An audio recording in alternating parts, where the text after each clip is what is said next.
IQ Talk.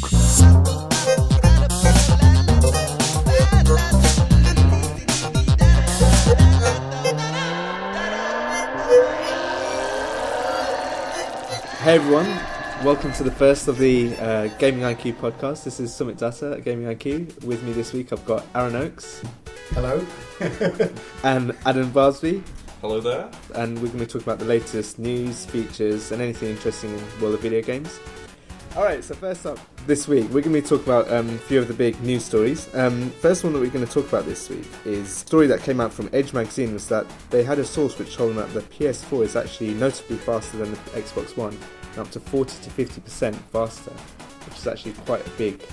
It's always difficult, I think, when you have ambiguous sources to ascertain where the truth of the matter is and what realistic difference things are going to make, but if the PS4 is 50% faster than the Xbox One, what is that realistically going to mean? I mean, is it actually going to have an impact, particularly at this stage when people are going to pre-order consoles? I think have probably made up their minds by now. Yeah, I agree. And I think also there's the fact that with multi-platform titles, even if there is a difference, the companies themselves will be trying to make sure there is parity across both systems anyway. So true, yeah. So if one system is slightly faster or has better GPU or whatever, they will still try and make sure that they're both pretty much equivalent, because they have an exclusivity deal. Yeah, exactly. Yeah, if there's some kind of special DLC or something like that, or if they've got some promotions that run with the platform holder.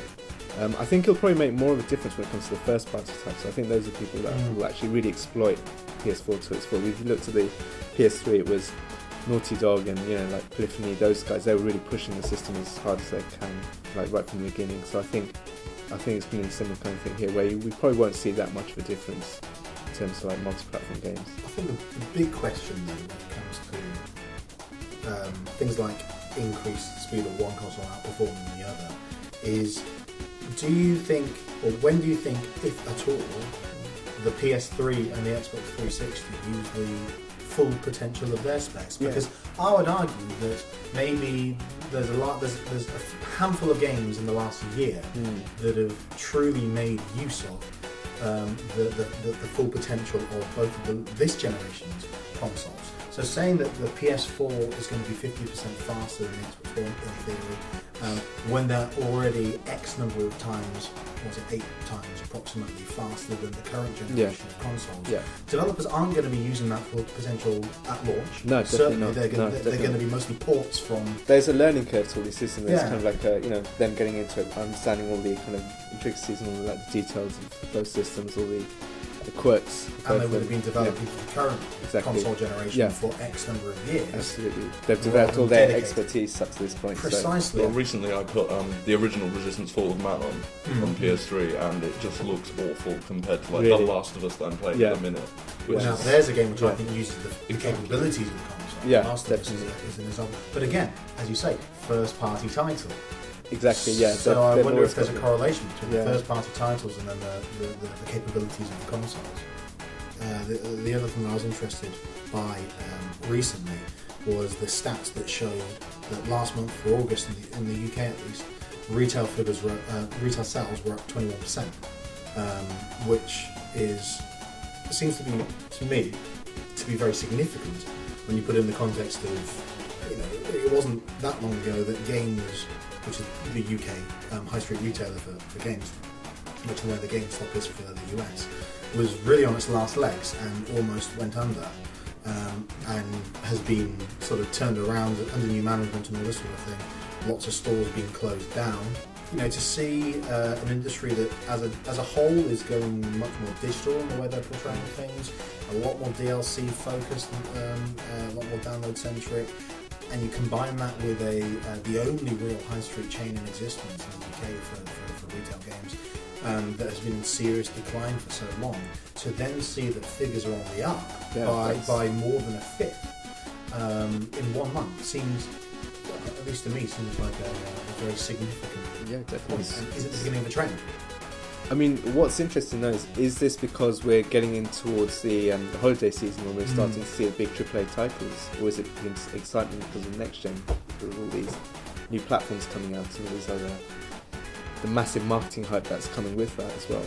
Is that helping sales, or is it just that there's a new crop of games that have come out right now, which is sparking people's imaginations. Well, the games that came out during August were sort of Madden and Saints Row, which I think, I mean, I don't want to sound stereotypical, but attracts a certain audience. Yeah, sort of like, if you look at like Steam or something, the kind of games that are on there are people who are going to be more inclined to download, but people who play, Madden or FIFA or something are going to want the disc-based version. Yeah, rather yeah, than... that's a really good point. In fact, there's this whole kind of argument that there's huge swathes of gamers who just play like Call of Duty and FIFA and Madden every year, and they won't even touch any other game. This is an interesting, I mean, maybe this is a topic for another day, but it's always the thing when people always talk about need for originality, new IP, this kind of stuff. But if these games sell in huge numbers, then and they are the backbone of the industry in a way, because these publishers, they support a lot of developers. I did a feature on that fairly recently.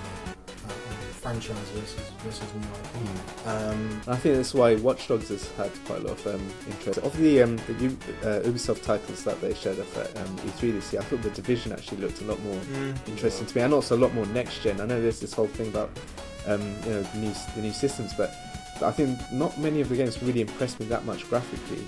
And I was a bit surprised by that. I know that every generation we expect better graphics, but I think the previous generation we had a really pronounced leap between them from 8-bit to 16-bit, then from 16-bit to 32-bit, going to polygons to 3D. It was all very notable. Yeah, and then from 32-bit to the high def era, it was really distinct. You could tell this is a new generation but now of game. We have, but at the end of the day, you got to bear in mind that there's a hardware limitation on this as well.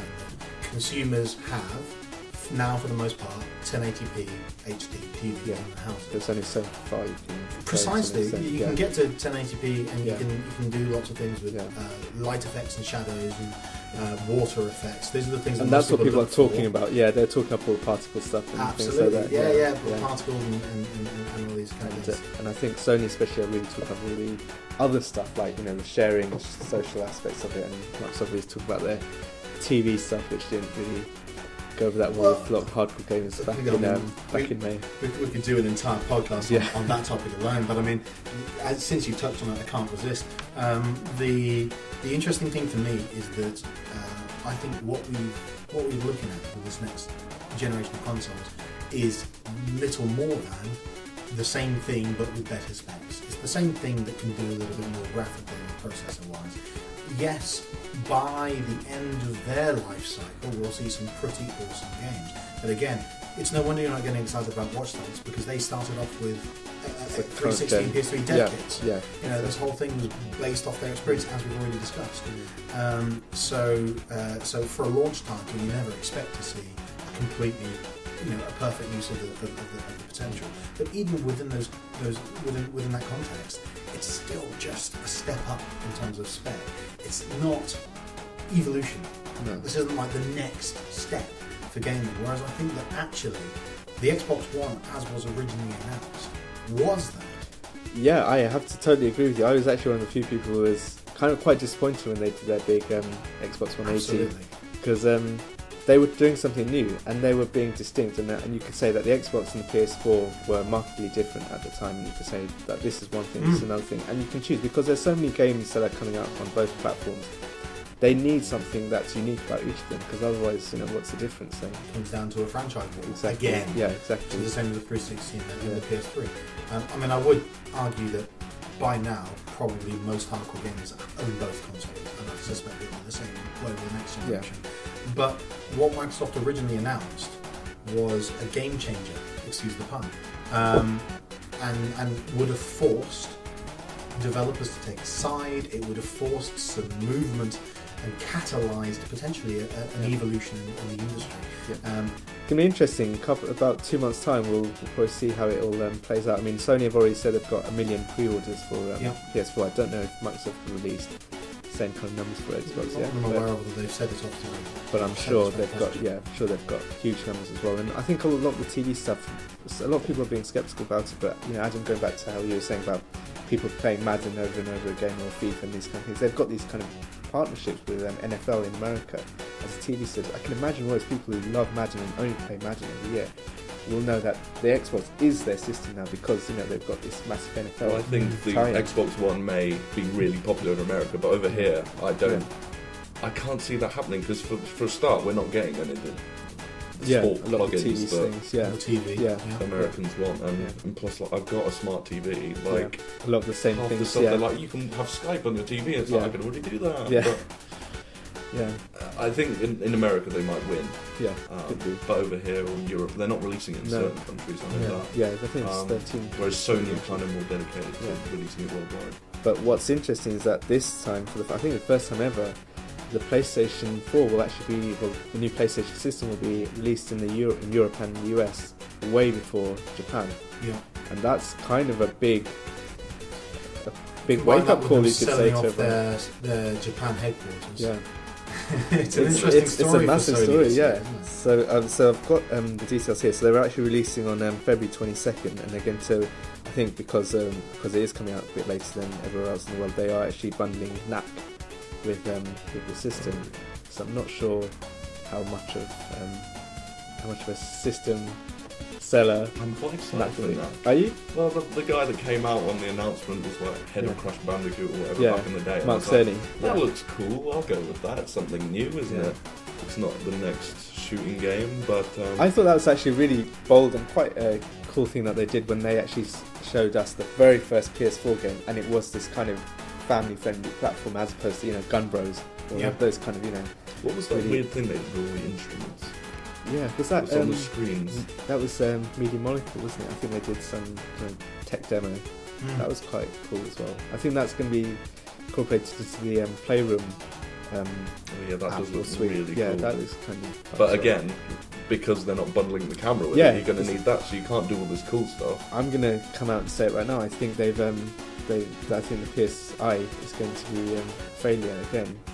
Because it's not bundled, and because of that split, because the developers will be thinking, do I need to develop any additional features for this? Well, you know what, maybe I won't, because it's not. But I think exactly the same can be said for Kinect 2, on the grounds that when Microsoft, although nothing official has been announced yet, but when Microsoft said that you no longer need to plug connected for the Xbox One I was very surprised by that. It's paving the way for what I see as a completely inevitable post-holiday season Xbox One package without the Kinect for a lower price point to mop up who was holding off, because ultimately I recently reconfirmed my Xbox One order, and I bought a second controller for it, because of course even in this day and age you still only get one controller in your console box. Thank you very much, console manufacturers.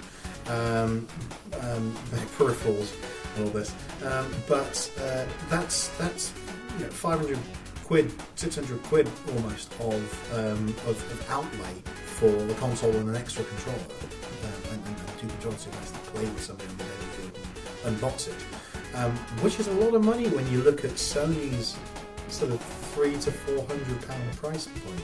It's a real difference, and I think when people are feeling the stretch this holiday because of buying Christmas presents and all that sort of thing, it's going to make a difference. It's absolutely. And originally when they announced the price points, I thought, well, I don't think it's significant enough, given that Kinect is being bundled in the box, and you're going to have to buy the eye separately. That seemed to even it out, but removing the necessity to plug it in for the console to function paves the way for a Kinect free bundle, which means that developers no longer need to develop the Kinect in mind, because they don't have that guaranteed market that they were when it was coming in the box and required to function. So in the same way that you say that the Eye, when developers are sitting there going, okay, so this is the concept for the next game, it could be doing this, it's going to cost us X amount of money and this amount of time to develop the functionality for Kinect or PlayStation Eye, shall we do it? Then top execs at studios are going to have to make a very tough decision. That decision is going to look like, do I spend a lot of money for a non-guaranteed return? And on a very simple level, the answer is going to be no. That's all we've got time for this week, but we'll be back soon with the next installment of IQ Talk, the Gaming IQ podcast.